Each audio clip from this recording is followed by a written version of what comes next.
What's up, everybody? Justin here. We're doing another Ask ACEs attendee. We're talking about ACES Conf, June 5th and 6th, Kansas City, Missouri, acesconf.com. I'm really happy to bring on my guest today for the second time because we just recorded this and forgot to hit record, so we're doing it again, so this way everyone else gets it. Head geek at Envision Design, Mr. Richard Wingfield. Rich, thanks for being here today.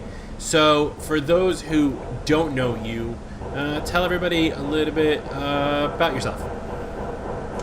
So I tell everyone I'm a recovering architect. So my intro into this business was I got a degree from University of Texas to be an architect, and I just happened to hit that profession when computers and technology came into architecture. So my first computer wasn't a Trash 80 or a Commodore 64.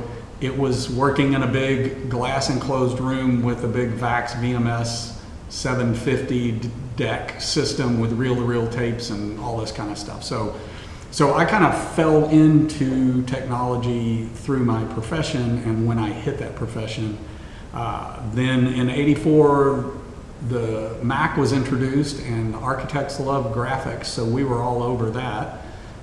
Later, I got hired by Apple. So I was at Apple right before and just a little bit after Steve Jobs' return. When that was done, our whole division got disbanded when Jobs did the reorg. And I realized that for years I had, I'd been doing two full-time jobs, being an architect and doing the IT. Actually three, because I was doing Envision kind of part-time consulting and part of that. So after getting laid off from Apple, Envision became a full-time effort with me as a sole proprietor, like many of you guys starting out. And we're up to a team of 6 now, so and going strong. That's awesome. I can imagine that working for Jobs was stressful. We were, it was actually fun. We were, my group was called BDEs, Business Development Executives. So we were spread around the country. Initially, there was a Houston and a Dallas office in Texas. By the end of my tenure, those were closed, and our boss was in Chicago, which I'm glad I'm not there now because it's kind of chilly. But we went around and did, back in the day, Apple did trade shows and events and those kinds of things. So I worked trade shows in the AIA National Convention in New Orleans. We worked the big, once every 4 years, print media convention in Chicago. And we also did the road show announcing when Apple bought Next. And we had, the road show was, I think, titled What's Next Ahead, but that was early days. That was pre-OS 10, talking about how OS 9 was going to migrate and have Next Step incorporated in it, and what all that was going to be about. So You and I are going to have to talk about, we're going to have to talk about this later because yeah, as I said, blue box and red box and whatever they call it. I mean, right, I watched a YouTube video on like how Jobs built the Next offices, which are now basically the Apple Store, but like how he wanted the microchips to be, and like the engineers were like, it can't be a perfect cube because of this, and he's like, you shave off 1/2 of 1/10 of a millimeter, and like it's right, a thing, right? All right, but I digress. Yeah. So you've been to ACES now for a couple of years. You're in the ACES Mastermind. What have you learned from previous ACES conferences that you are now applying in your business? You know, I think there's two big pieces to it for me anyway, and the biggest surprise was how much information you get from just being at that conference with a bunch of really other smart and willing to share attendees. So that part of the conference has been great. Meeting people I've heard about or talked to online, everybody is willing to share, no judgment, just helping each other out. So that part was huge. And then over the couple of ACES I've been to, there's been a number of things. Listening to the speakers helped me transition our business from break fix to managed service. joining the mastermind group, dealing with accounting principles, dealing with the Profit First and Pumpkin Plan and the business of this business. I had, when one of the ACEs, I had a personal, signed up for one of the personal sessions with Jennifer Dawn. Separate from just being a fantastic person, what a great bit of information to help me see better ways to manage my business and make it more profitable. So I could go on, and I'm sure you'd like me to, but there's a time limit now that we're on round 2 of this, I'm thinking. So well, according to my computer, I can record from there the 2 hours and 45 minutes. So no, please continue. No, so yeah, Jennifer Dawn, great. She's gonna be she's our business mentor, so you can sign up for a ticket and get some time with her. She's like you said, she's a wonderful person. She was my old business coach, and I love her dearly. And so tell us about how switching from break fix to MSP. I know that we as Apple consultants toss around MSP a lot. For us, it's just a monthly maintenance contract where we take care of everything for our clients. But the actual concept of MSP has kind of just been tossed around. So how has that changed your mindset, and how has that affected your business? So for us, and it came from ACEs and some other sources, including my CPA, understanding that when you're billing hourly, the only way to increase billing is with more people time. I think Luis had said something a long time ago, but that hourly, it's more profitable the more inefficient you are. So we wanted to move to managed service because we can grow incrementally, but grow the business at a much higher rate because of the efficiencies we'll get from managed service and partner plan. So, and I say partner plan, we as the nerds and geeks, we say MSP or managed service. I don't use that term with any of our clients. Our managed service plan is called partner plan, and our agreement says, here's the partnership, and we're going to work with you, but you, Mr. Client, are going to have some responsibilities, and we'll work together to be all in and keep your systems running. We'll come out to your office as many times as needed, and that may be 0 this month, and it may be 3 times next month. So for us, that's been a huge benefit. The only downside to moving to managed services is we get really good at our job. We've had some clients say, hey, well, now that things are running smoothly, we don't need you guys anymore. And we've found a way to answer that and say, hey, that tells you we're doing our job. We started with you submitting 4 tickets a day and having all kinds of fire drills. Now that things are running smoothly and you get to do your job, that's just proof that in the background, all of these managed service systems we have in place are working. So, then I threaten to raise their rates the more efficient we are and the fewer downtime. They're like, no, it's fine the way it is. Thank you. So we'll keep them right. I like that though. I like that the partnership plan. I think I might need to steal that for my business. Go for it. Ours are called monthly agreements, but it's all just legal, mostly. Right. I like the idea that you're creating that partnership because it allows them to, rely on you for so many different things, right? Yep, and that's old stuff from Apple as well, being the trusted advisor. But I wanted to be sure that our managed service, they knew they had some responsibilities too. You're not hiring me as a consultant just as someone to blame when things go wrong. We're going to talk about, here are the recommendations, and we're going to tell you need to stay current with software. And if you need to buy subscriptions or whatever it is to be legal with Adobe, that's what you need to do. So our agreement says that they have that obligation. And partner plan makes them feel wanted, right? So right. I like it. No, I like it a lot. So other than offering the partner plan, what other new services or products have you started offering to your clients, and that has helped change their business? So for us, as we moved away from break fix and just dealing with the daily fire drills, as we got clients more stable, we then were able to offer more services that I think the catchphrase now is related to business continuity, but multi-tiered backups.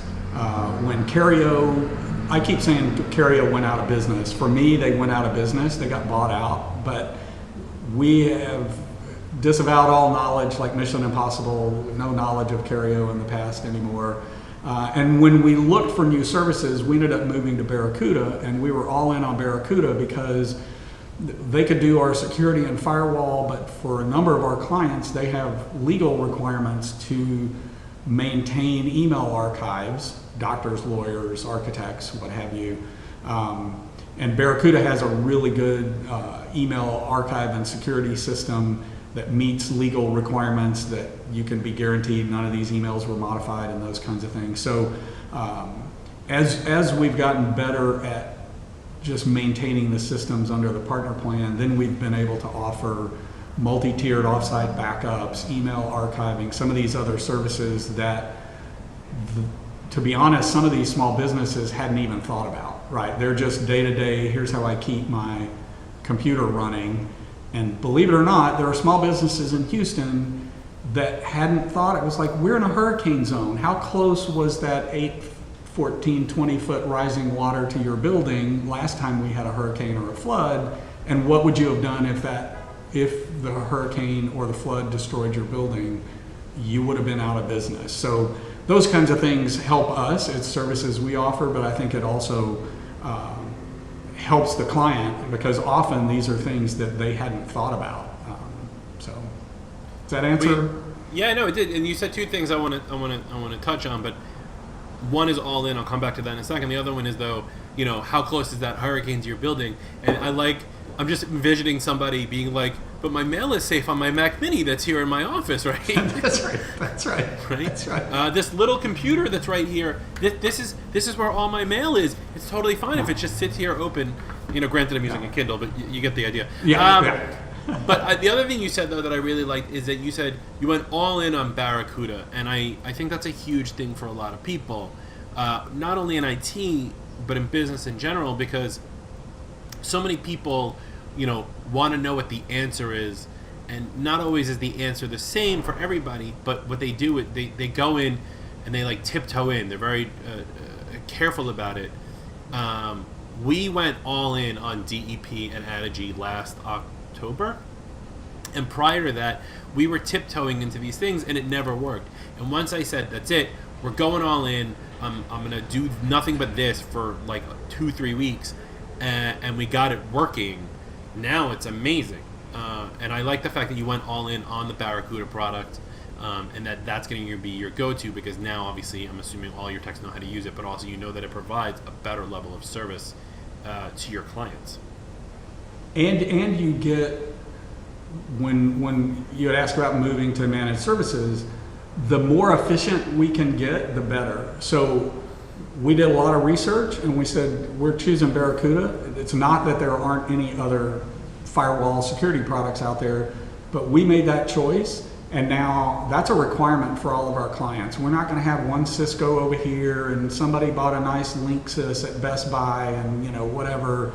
That's what we're going to do. We've made that decision with the Ubiquity products as well. So we do some research, we pick something, and then we go with it, and that consistency across clients helps us be more efficient and serve clients better. And that was a lunchtime discussion, I think, at one of the ACEs conferences. And it wasn't about the Barracuda, but it was about, hey, how do you get efficient and get more profitable? Pick something and go with it, because then everybody knows it. You don't have a unique situation at every client you go to, and it's a completely different setup. And that's what we had when we were hourly, right? So right. We did the same. We now make it mandatory that everyone has a Meraki unless you're too small and you get an Eero. Same basic concept, right? So everyone on my staff knows it, which is hilarious, because when I log into my Meraki, I got a list 6 pages long. Yep. And I can never find the one that I need. Yeah, but those central dashboards are great, right? Like here's every Synology we manage for a client, right? It's great. Yeah. Oh, that's another one, right? We went all in on Synology also. I think doing that and helps be, obviously you said this, it makes your team more efficient, which means you can help the clients faster. Typically, when you have a problem with one, you're going to have a problem with multiple, so you can fix them in advance also, right? Yep. And when you find best practice, now you know best practice, like what you're solving best practice for one client may apply to 80 or 90% of the other clients. I mean, we have outliers where the manufacturing client and the architect may be completely different on how they use the systems, but how we manage the systems are pretty consistent. So that's that 80-20 rule that everyone talks about, right? Yeah. Figure it out. That's 20% of your time covers 80% of your clients. Right. And then the other thing you said, though, is that you learned about doing this from one of the networking tracks. So I'm stealing this from the first call. You put in one of your exit interviews, you wanted more networking tracks. Well, Richard, I have something for you today that I'm going to let everyone know about. This is so faked. I'm sorry, people. I'm sorry. We're going to be doing something different this year. So we have, instead of all speakers for the 2 days like we've done in the past, what we're going to do is we're going to be doing these roundtable sessions where you'll be at a table with other consultants, a small group of you, and you'll be able to talk about your particular problems with your particular business and get advice from your fellow peers.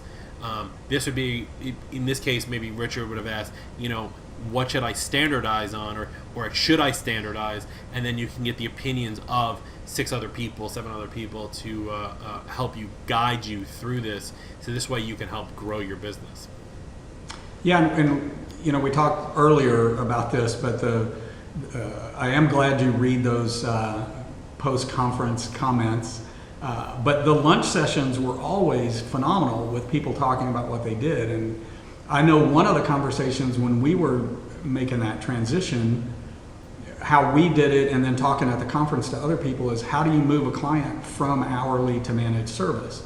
Well, almost everybody at the table that had done it said, oh, they went from hourly to you can buy a series of prepaid discounted hours, X many hours a month, and you get them used to that, and then at some point then you can just say, hey, we're covering you, so there's going to be some float up and down month to month, but it's brand new 2019, we looked at last year's thing and it took us this many hours a month, great, we're just going to put you on a fixed fee, and now your accountant doesn't have a different bill every month from us, and we know history with you, what it's taken in the past to take care of you. And so that was one of those kinds of discussions that happened in the impromptu lunch networking meetings in the past. Well, now it's gonna be a structured meeting, right? Because I guarantee you, there's another consultant somewhere who's going, how do I transition from break fix? Right. And that way we'll put them at a table with you, and this way you can tell them exactly what you do. Right. Well, for what it's worth, take it. And that was been great at the conference too, is people are really good about, that works for me, or, oh, I'm happy that worked for you, my business and market is a little bit different. That's what I did. I pulled lots of information from the conference and then just adjusted it for what worked for us in our business in Houston. Right, because there's no magic bullet for anybody. Right. My clients in New York City, as close to, it could be pretty close to Houston, but it's going to be still significantly different for how we do things. Plus, we don't sell Barracuda products, so there you go. Yeah, and people have different target markets, right? Some people are like all medical or, whatever it is. So that interaction at the conference makes it great because you hear from all these different people at different setups. Yeah. And so that we're gonna try to structure that in and make it more part of it because we want everyone to learn that stuff. So, okay, that being said, now that you know what's coming next year, what are you looking forward to for 2019? Well, for us, we'll still continue to look at new products that we can add that continue to expand that business continuity and ways that we can assure the client you are covered from all directions, backups and what have you. So one new product that we're doing for our medical clients in 2019 is we are working with a group that we will become a partner reseller, and we'll be able to, for our healthcare clients, get them for a monthly fee certified as HIPAA compliant.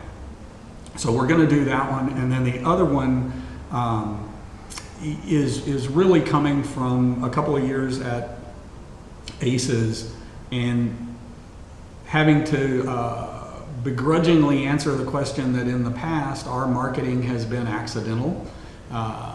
Clients have referred, people have come from the Apple Store, but we really had not worked on getting and acquiring new business.